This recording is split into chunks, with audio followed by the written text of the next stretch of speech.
if I had a property, let's just say it's 100 units and it's in your range, maybe it's $12 million. Like, what kind of data analytics do you do before you start the syndication start to raise? Right. So like I am a believer of both combining like both macroeconomics and microeconomics. So like there are several like tools and tactics that we will do in our analysis. If we are analyzing like the macroeconomics of the market to the point of even we are predicting the future growth of rental units demand, then like we will be looking at things like job growth, population growth, and also like one metric that I really like to use, which is available to download conveniently from the internet, is what it's called LQ, location quotient.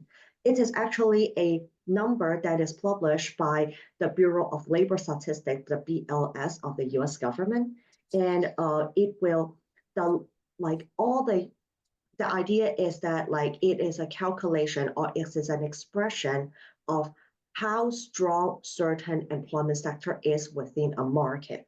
So this means that if the if that employment sector has an LQ of about 1, it is very likely that it is hiring more people than the neighboring areas, and it is so strong that it can export that kind of surface to neighboring areas as well. So like using LQ, it is very convenient for us to identify winning employment sectors in a certain market. And we go from there, we identify whether they are important big employers in those employment sectors, opening new offices in that area, bringing new jobs.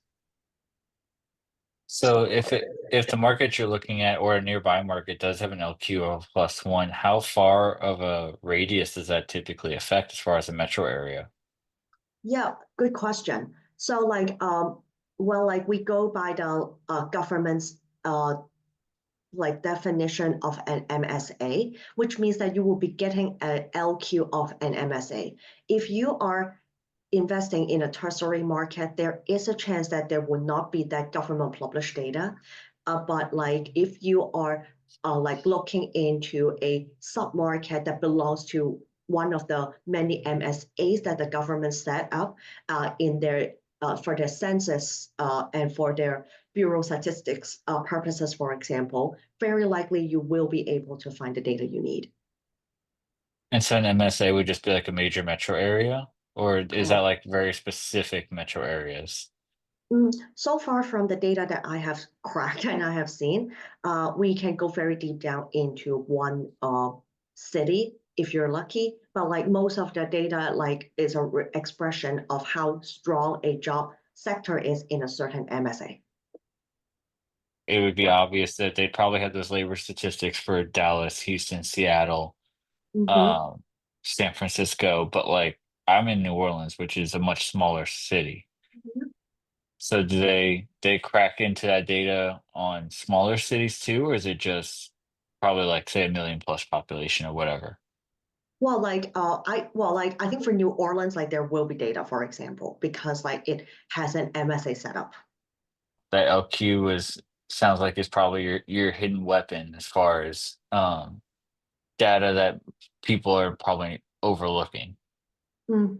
Well, Joel, thank you for your kind words. Like I'm not sure whether like I would call it a like secret weapon, but I have to acknowledge that like I learned this from a lot of great people, great teachers, like from who are like also in the multifamily world, and I'm in debt to their teachings.